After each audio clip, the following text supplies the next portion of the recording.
എല്ലാവർക്കും നമസ്കാരം. സോഷ്യൽ മീഡിയയിൽ പുതിയതായിട്ട് കിടന്നു വരുന്ന ഒരു റേറ്റിംഗ് ചാർട്ട് ഉണ്ട്. ആ റേറ്റിംഗ് ചാർട്ടിനെ കുറിച്ചാണ് ഇന്ന് ഞാൻ ഈ വീഡിയോയിൽ സംസാരിക്കാനായിട്ട് പോകുന്നത്. ആദ്യമായിട്ട് ആ റേറ്റിംഗ് ചാർട്ട് ഞാനൊന്ന് നിങ്ങൾക്ക് കേൾപ്പിച്ചു തരാം. അതിനുശേഷം നമുക്ക് അതിന്റെ കാര്യങ്ങൾ കൂടി ഒന്ന് സംസാരിക്കാം.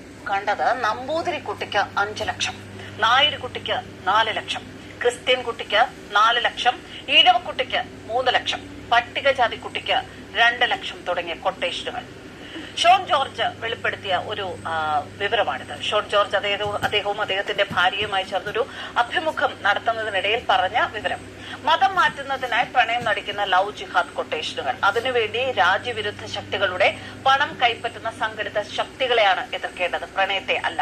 കേരള സ്റ്റോറി സിനിമയെ എന്തിനാണ് വിവാദമാക്കുന്നത്? കേട്ടല്ലോ.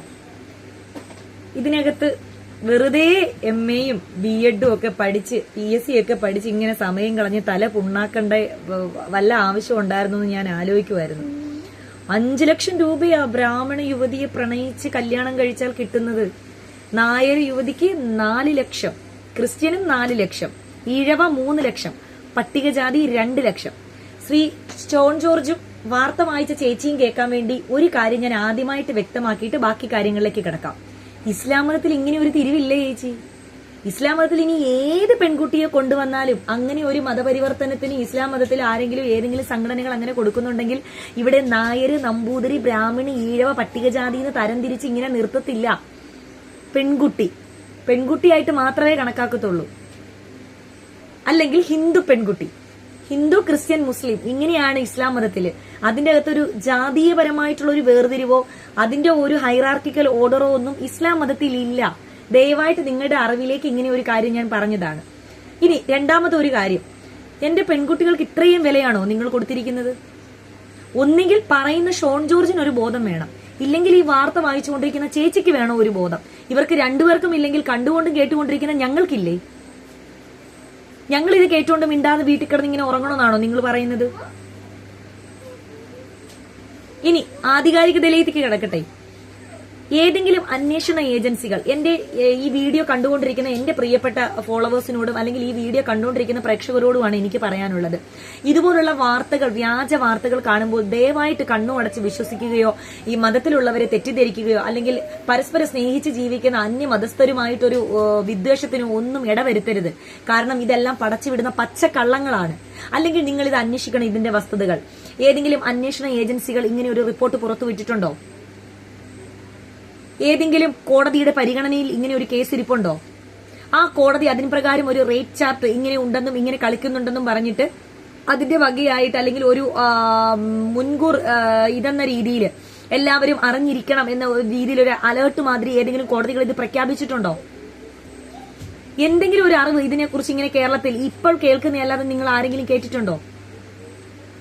അപ്പോൾ ഇങ്ങനെ ഒന്നും ഇല്ലാത്ത സ്ഥിതിക്ക് ദയവായിട്ട് നിങ്ങൾ ആരും ഇത് വിശ്വസിക്കുകയോ പാനിക്കാവുകയോ ഒന്നും ചെയ്യരുത്. അതായത് ഞാനല്ല, എന്നെ പോലുള്ള ഒരുപാട് നമ്മുടെ ഇസ്ലാം മതവിശ്വാസികളെല്ലാം തന്നെ ഹിന്ദു മതത്തിലുള്ളവരും ക്രിസ്ത്യൻ മതത്തിലുള്ളവരായും വളരെ സ്നേഹത്തോടും വളരെ സൗഹാർദ്ദത്തോടും ജീവിച്ചു പോകുന്ന ഒരു നാടാണിത്. ഇവിടെ വെറുതെ സ്പർദ്ധ വളർത്താൻ വേണ്ടി ഇതുപോലെ ഇടയ്ക്കിടയ്ക്ക് ഓരോന്ന് ഇങ്ങനെ തീപ്പെട്ടിക്കൊള്ളി വെച്ച് ഇങ്ങനെ കൊളുത്തി വിടുകയാണ് ചെയ്യുന്നത്. ഇനി ഒരു കാര്യം ഞാൻ ചോദിച്ചോട്ടെ ഷോൺ ജോർജിനോട്, ഈ ഓഫർ ആൺകുട്ടികൾക്ക് മാത്രമേ ഉള്ളോ അതോ പെൺകുട്ടികൾക്കും ഉണ്ടോ? അതായത് ഞങ്ങളുടെ വീട്ടിൽ 3 പെൺകുട്ടികളായിരുന്നേ, ഒരുപാട് സാമ്പത്തികമൊന്നും ഇല്ല, പഠിപ്പിക്കാനും കല്യാണം കഴിപ്പിച്ച് അയക്കാനും ഒക്കെ ഒരുപാട് കഷ്ടപ്പെട്ടു. ഇന്ന് അതറിയുമായിരുന്നെങ്കിൽ ഏതെങ്കിലും ഹിന്ദു പയ്യനെ പ്രണയിച്ച് മതത്തിലോട്ട് കൊണ്ടുവന്ന് കല്യാണം കഴിച്ചാൽ ലക്ഷങ്ങൾ കിട്ടുമായിരുന്നെങ്കിലേ എന്തെളുപ്പമായിരുന്നു. ഞങ്ങളുടെ ഉമ്മച്ചിയും വാപ്പച്ചിയൊക്കെ എന്നെങ്കിൽ ഇത്രയും വിയർക്കാതെ സുഖമായിട്ട് കിടന്ന് ഉറങ്ങുമായിരുന്നു. അന്നൊക്കെ ഇത് അറിയുമായിരുന്നെങ്കിൽ വെറുതെ ഇത്രയും പഠിച്ച സമയം കളയണ്ട. നിങ്ങളൊക്കെ എന്ത് വിവരക്കേടാ പറയുന്നത്? ഏത് നൂറ്റാണ്ടിലാ ജീവിക്കുന്നത്? എനിക്കിതിൽ ഏറ്റവും ദേഷ്യം വന്ന എന്താണെന്നറിയോ? ഇസ്ലാം മതത്തിനെ മോശമാക്കി ഇതുപോലെ ലക്ഷങ്ങൾ വാങ്ങിച്ച് കല്യാണം കഴിച്ച് മതത്തിലേക്ക് കൊണ്ടുവരുന്നു എന്നുള്ളതിനേക്കാൾ എനിക്ക് ഏറ്റവും മോശമായിട്ട് തോന്നിയത് എന്താണെന്നറിയോ? പട്ടികജാതി യുവതിക്ക് 2 ലക്ഷം. എന്താ പട്ടികജാതി? അത് പെൺകുട്ടിയല്ലേ?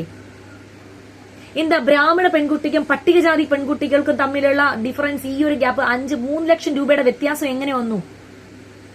3 ലക്ഷം രൂപയ്ക്കാൾക്കും എന്ത് കുറവാണ് പട്ടികജാതി പെൺകുട്ടികൾക്കുള്ളത്? ഈ 3 ലക്ഷം രൂപയിൽ എന്ത് കൂടുതലാണ് ഒരു ബ്രാഹ്മൺ നായർ പെൺകുട്ടിക്കുള്ളത്?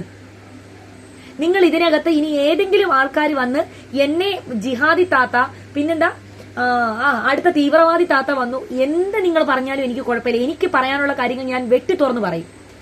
പട്ടികജാതി പെൺകുട്ടിക്ക് എന്ത് കാര്യത്തിലാണ് ഈ 3 ലക്ഷം രൂപയുടെ കുറവ് വന്നതെന്ന് ശ്രീ ഷോൺ ജോർജ് പറയണം. സത്യത്തിൽ ഇതിനകത്ത് പ്രതികരിക്കേണ്ടത് ഞങ്ങളല്ല കേട്ടോ. എന്റെ പൊന്നു ഹിന്ദു പെൺകുട്ടികളെ നിങ്ങളാണ് പ്രതികരിക്കേണ്ടത്. നിങ്ങൾക്ക് ഇത്രയും വിലയേ ഉള്ളൂ. നിങ്ങൾ ഈ വില കുറച്ച് കാണുന്ന എന്തിനാണ്? പ്രണയം എന്ന് പറയുന്നത് തികച്ചും വൈകാരികമായ ഒരു വികാരമാണ്. മനുഷ്യർക്ക് തോന്നുന്ന ഒരു വികാരം, വളരെ മനോഹരമായ ഒരു വികാരമാണ്. അതൊരിക്കലും അല്ലാന്ന് ഞാൻ പറയുന്നില്ല. അതിനെ ഇതേപോലെ ലക്ഷങ്ങളുടെ കണക്കും അതുപോലെ തന്നെ വർഗീയതയും കൂട്ടിച്ചേർത്ത് ഇങ്ങനെ പറഞ്ഞ് പരച്ചു വിട്ട് ഒരു ന്യൂസാക്കി വിടുമ്പോൾ ഇവർക്കൊക്കെ എന്താണ് ഇതിനകത്തുനിന്ന് കിട്ടുന്നതെന്ന് എനിക്കറിയില്ല. പക്ഷെ എന്റെ പെൺകുട്ടികളെ, നിങ്ങളെന്ന് പറയുന്നത് ലേലത്തിന് വെച്ച് എന്താ പറയുന്നത് IPL ലേലം പോലെ കച്ചവടത്തിന് വെച്ചിരിക്കുന്ന ചരക്കുകളൊന്നുമല്ല. നിങ്ങളുടെ അച്ഛനും അമ്മയ്ക്കും നിങ്ങൾ ബാധ്യതയും ഭാരവും അല്ല. അതുപോലെ 5 ലക്ഷം രൂപ വാങ്ങിച്ച് പെണ്ണിനെ പ്രണയം നടിച്ച് കല്യാണം കഴിച്ചുകൊണ്ട് വന്നാൽ 5 ലക്ഷം രൂപ കിട്ടും. ആ രൂപ വാങ്ങിച്ച് എനിക്ക് 3 നേരം വെട്ടി വിഴുങ്ങാന്ന് പറയുന്നവനൊന്നും ഇസ്ലാം മതത്തിൽ ഒരു സ്ഥാനവും ഉണ്ടാവില്ല.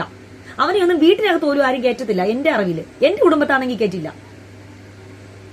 പിന്നെ എന്ത് കാര്യത്തിലാണ് മതത്തിലുള്ളവർ ഇങ്ങനെ 2 കൈ നീട്ടി നിൽക്കുകയാണ്, ഇങ്ങനെ പോയി വിളിച്ചോണ്ട് വന്നാൽ ലക്ഷങ്ങളും തരുമെന്ന് പറയുന്നത്? അധ്വാനിക്കാൻ കഴിവുണ്ടെങ്കിലും ഇസ്ലാമിൽ വ്യക്തമായിട്ട് പറയുന്നുണ്ട്, മഹർ കൊടുക്കാൻ കഴിവുള്ളപ്പോൾ മാത്രമാണ് ഒരു പുരുഷൻ കല്യാണം കഴിക്കേണ്ടതെന്ന്.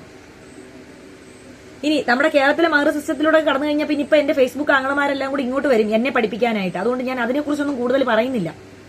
കാര്യങ്ങൾ പറയുമ്പോൾ, വസ്തുതകൾ പറയുമ്പോൾ നമ്മൾ ആലോചിച്ചിട്ട് അതിനകത്ത് വല്ല കാര്യമുണ്ടോ, ലോജിക്കുണ്ടോ, ഇല്ലെങ്കിൽ നമ്മുടെ വിരൽത്തുമ്പിൽ ഇപ്പൊ എല്ലാം ഉണ്ട്. നമ്മൾക്ക് അതിനെപ്പറ്റി അന്വേഷിക്കാം എന്തെങ്കിലും കാര്യങ്ങളുണ്ടോ എന്ന്. അതിനെക്കുറിച്ച് അന്വേഷിച്ചതിന് ശേഷം നിങ്ങൾ അതിന്റെ വിലയിരുത്തൽ നടത്തിയാൽ മതി. ഇതിനകത്ത് കമന്റും ഇട്ടാൽ മതി. എന്തായാലും എനിക്ക് പറയാനുള്ളത് ഒരു കാര്യമെന്ന്, പ്രണയം എന്ന് പറയുന്ന ഒരു വികാരം, വൈകാരികമായ ഒരു കാര്യം, അത് അന്യമതത്തിലും ജാതിയിലും പെട്ടവരെ എല്ലാവരും മാറിയും തിരിഞ്ഞും കല്യാണം കഴിക്കുകയും പോവുകയും ജീവിക്കുകയും ഒക്കെ ചെയ്യുന്നുണ്ട്. അതിനകത്ത് ചിലർക്ക് മോശം അനുഭവങ്ങൾ ഉണ്ടാവാം, ചിലർക്ക് നല്ല അനുഭവങ്ങൾ ഉണ്ടാവാം. ജാതിയിൽ തന്നെ അങ്ങോട്ടും ഇങ്ങോട്ട് പ്രണയിച്ച് കല്യാണം കഴിച്ചവർക്ക് മോശം അനുഭവം ഉണ്ടായിട്ടുണ്ട്.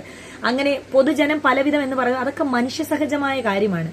അതിന് ഒരു സമുദായത്തിനെ മുഴുവൻ നിങ്ങൾ ഇങ്ങനെ ആക്ഷേപിക്കുമ്പോഴേ, ഞങ്ങളെല്ലാം ഈ സമുദായത്തിൽ വിശ്വസിക്കുന്നവരാ, നിങ്ങൾ എന്താ ഇപ്പൊ ഈ പറയുന്നത്? ഞങ്ങള് നല്ല വസ്ത്രം ധരിക്കാൻ പാടില്ല, പ്രോപ്പർട്ടീസ് വാങ്ങാൻ പാടില്ല, വിവാഹം കഴിച്ച് ജീവിക്കാൻ പാടില്ല, എന്താ പറയുന്നത്, അമ്പലത്തിനടുത്ത് വസ്തുക്കൾ വാങ്ങിച്ചിടാൻ പാടില്ല, ഞങ്ങൾ ഇവിടെ ജീവിക്കാൻ തന്നെ പാടില്ല, എല്ലാം മുസ്ലിമീങ്ങളുടെ തലയിലാ കൊണ്ടുവെക്കുന്നത്. ഇസ്ലാം മതത്തിലുള്ളവരെല്ലാം അങ്ങനെയാണ്, നിങ്ങളെല്ലാം എഴുതി തള്ളി വെച്ചേക്കുവാണോ ഇസ്ലാം മതത്തിലുള്ളവരെല്ലാം? ഞങ്ങളൊക്കെ പിന്നെ ഇനി എന്ത് വേണം? ഞങ്ങൾ ഇനി എങ്ങനെയാണ് ഇവിടെ ജീവിക്കേണ്ടത്? ഓരോ കാര്യങ്ങളും വന്ന് പറഞ്ഞ് വെളുപ്പിച്ച് നമ്മൾ മടുത്തു. നമ്മുടെ മനസ്സിൽ അങ്ങനെയൊന്നും ഒരു തോന്നലോ ഒരു വിചാരമോ പോലും ഇല്ല. സത്യം പറഞ്ഞ സങ്കടമുണ്ട്. വളരെ വിഷമത്തോടു കൂടിയാ ഈ കാര്യങ്ങളൊക്കെ നിങ്ങളോട് തുറന്നു പറയുന്നത്. എന്ത് കാര്യത്തിന് നിങ്ങൾ ഈ ഒരു ഞാനും ഈ മതത്തിൽ വിശ്വസിക്കുന്ന ആളായതുകൊണ്ടുകൂടി ആയിരിക്കാം, എന്റെ മനസ്സിൽ ഇങ്ങനെയൊന്നും ഇല്ലാത്തത് കൊണ്ടും ആയിരിക്കാം എനിക്ക് ഇത്രയും ഫീൽ ചെയ്യുന്നത്. ഞാൻ ഇതിനെ വൈകാരികമായി കാണുന്നതും അതുകൊണ്ടായിരിക്കാം. അതുകൊണ്ട് ദയവായിട്ട് നിങ്ങൾ ഇങ്ങനെയുള്ള ഷോൺ ജോർജ്, താങ്കളൊക്കെ ഒരു ജനപ്രതിനിധിയല്ലേ, താങ്കൾക്ക് എന്താ പറയുന്നത്, നാണാവില്ലേ ഇങ്ങനെ പറയാൻ? എനിക്ക് അത് മാത്രമാണ് പറയാനുള്ളത്. താങ്കൾ എന്ത് തെളിവിന്റെ അടിസ്ഥാനത്തിലാണ് ഈ കണക്കുകൾ ഇവിടെ നിരത്തിയത്? താങ്കൾ കല്യാണം കഴിച്ചിരിക്കുന്ന ഒരു ഹിന്ദു പെൺകുട്ടിയല്ലേ? താങ്കൾ എത്ര ലക്ഷം കൊടുത്തു മതം മാറ്റാനായിട്ട്? ലക്ഷങ്ങൾ വല്ലതും കൊടുത്തോ? ഞാനൊരിക്കലും പറയില്ല കേട്ടോ. താങ്കൾ തീർച്ചയായും പ്രണയിച്ച് വിവാഹം കഴിച്ച ആളാണ്. താങ്കൾ പ്രണയിച്ചു, താങ്കൾ വിവാഹം കഴിച്ചു, അത് താങ്കളുടെ ഇഷ്ടമാണ്. മതം മാറിയത് ആ പെൺകുട്ടിയുടെ ഇഷ്ടമാണ്. അങ്ങനെ മാത്രമേ ഞാൻ അതിനെ കണ്ടിട്ട്, ഞങ്ങൾ എല്ലാവരും അതിനെ കാണുന്നുള്ളൂ. പക്ഷെ ഇസ്ലാം മതത്തിലുള്ള ഏതെങ്കിലും ഒരു പുരുഷൻ ഒരു ഹിന്ദു പെൺകുട്ടിയെ കല്യാണം കഴിച്ചാൽ ഉടനെ അവിടെ ലവ് ജിഹാദാണ്. എന്നാൽ തിരിച്ച് ഇസ്ലാം മതത്തിലുള്ള പെൺകുട്ടി ഹിന്ദു പയ്യനെ കല്യാണം കഴിച്ചു പോകുന്നുണ്ട്. ഇവിടെ ആരെയും പിടിച്ച് വലിച്ച് ചങ്ങലയിട്ട് മുറുക്കി കെട്ടി വെക്കേണ്ട കാര്യമില്ല. നിൽക്കുന്നവർ നിൽക്കട്ടെ, പോകുന്നവർ പോകട്ടെ. എന്താണ് നിങ്ങൾക്കൊക്കെ ഇതിനകത്തുനിന്ന് കിട്ടുന്ന സന്തോഷമൊന്നും എനിക്ക് മനസ്സിലാവുന്നില്ല. ഞാൻ ഈ ചോദിച്ചതുപോലെ ഈ ലേലം വിളി പിന്നെ പെൺകുട്ടികൾക്ക് മാത്രമേ ഉള്ളൂ, അതോ ആൺകുട്ടികൾക്ക് മാത്രമേ ഉള്ളൂ, അതോ പെൺകുട്ടികൾക്കും ഉണ്ടോ എന്ന് തന്നെ അറിയത്തില്ല. ഈ ഡിസ്കൗണ്ട് ഒക്കെ കഷ്ടം. പട്ടികജാതി പെൺകുട്ടിക്ക് 2 ലക്ഷം പോലും. ഒരു മുസ്ലിം പയ്യനെ, അതായത് ഇസ്ലാം മതത്തിൽപ്പെട്ട ഒരു പയ്യനെ ഏതെങ്കിലും ഒരു പെൺകുട്ടി വിവാഹം കഴിച്ചുകൊണ്ട് വരുമ്പോഴത്തേനെ നമ്മൾ പിന്നെ അവരുടെ ജാതിപ്പേരെടുത്ത് അവരെ വിളിക്കാറൊന്നും ഇല്ല. അങ്ങനെ താമസിക്കുന്ന ഏതെങ്കിലും പെൺകുട്ടികളുണ്ടെങ്കിൽ ഇതിൽ വന്ന് കമന്റ് ഇടണം കേട്ടോ. ഏതെങ്കിലും മുസ്ലിം പയ്യനെ കല്യാണം കഴിച്ച് ഒരുമിച്ച് ജീവിക്കുന്ന അല്ലെങ്കിൽ സന്തോഷമായിട്ട് ജീവിക്കുന്നവരുണ്ടെങ്കിൽ, നിങ്ങളെ ആരെങ്കിലും ഈ മതത്തിലേക്ക് അഥവാ വന്നിട്ടുണ്ടെങ്കിൽ, അങ്ങനെ ജീവിക്കുന്നവരുണ്ട് എനിക്കറിയാം, അങ്ങനെ വന്നിട്ടുള്ളവര് നിങ്ങളെ ആരെങ്കിലും പിന്നെ നിങ്ങളെ നായരെന്നോ ഈഴവരെന്നോ പട്ടികജാതിന്നോ അങ്ങനെ പേരെടുത്ത് ഈ മതത്തിലുള്ള ആരെങ്കിലും അല്ലെങ്കിൽ കുടുംബത്തിലുള്ളവരോ നിങ്ങളെ സംബോധന ചെയ്യാറോ വിളിക്കാറോ അല്ലെങ്കിൽ അവരങ്ങനെയാണ് അവരിങ്ങനെയാണ് എന്ന് പറയാറുണ്ടോ? ശരിക്കും നിങ്ങളുടെ അഭിപ്രായങ്ങൾ ഇതിനടിയിൽ ഉറപ്പായിട്ട് കമന്റ് ആയിട്ട് ഇടണം കേട്ടോ. ഇതിനകത്ത് ഇനി ഞാൻ ജിഹാദി താത്ത ആണ്, ഞാൻ ഇനി അടുത്ത ലവ് ജിഹാദ്. എന്തായാലും എനിക്ക് കല്യാണം കഴിഞ്ഞ് 2 കുഞ്ഞുങ്ങളും ആയിപ്പോയി. ഇല്ലായിരുന്നെങ്കിൽ ലക്ഷങ്ങളൊക്കെ കിട്ടുമായിരുന്നെങ്കിൽ ഞാനും ഒരു കൈ നോക്കായിരുന്നു. കാരണം ഒരു മാസം വെളുപ്പിന് രാവിലെ 5 മണിക്ക് എഴുന്നേറ്റ് വീട്ടിലെ മക്കൾക്കുള്ള ഭക്ഷണം ഉണ്ടാക്കി വീട്ടിലെ പണികളെല്ലാം തീർത്തിട്ട് 8 മണിക്ക് സ്കൂളിലേക്ക് ഓടുന്നു. വീട്ടെത്തുമ്പോൾ 5:30 മണിക്കാണ് വൈകുന്നേരം തിരിച്ചു വരുന്നത്. വന്നു കഴിഞ്ഞാലും വീട്ടിൽ ഒത്തിരി ജോലികളുണ്ട്, മക്കളെ പഠിപ്പിക്കുക, എന്തെല്ലാം കാര്യങ്ങളുണ്ടെന്നറിയോ. ലക്ഷങ്ങൾ കിട്ടുമെങ്കിൽ അത് വാങ്ങിച്ച് ബാങ്കിൽ ഇട്ടിട്ട് നമുക്ക് റെസ്റ്റ് എടുത്ത് വിടായിരുന്നോ? ഇനിയിപ്പൊ പറഞ്ഞിട്ട് കാര്യമില്ല. എന്തായാലും ഞാനിപ്പോ ആലോചിക്കായിരുന്നു, വെറുതെ MA BEഡും സെറ്റും ഒക്കെ പഠിച്ച് PSCക്കും ഒക്കെ പഠിച്ച് സമയം കളയുക. സന്തോഷം, നന്ദി. ഇതിൽ കൂടുതൽ ഇനി ഒന്നും പറയാനില്ല.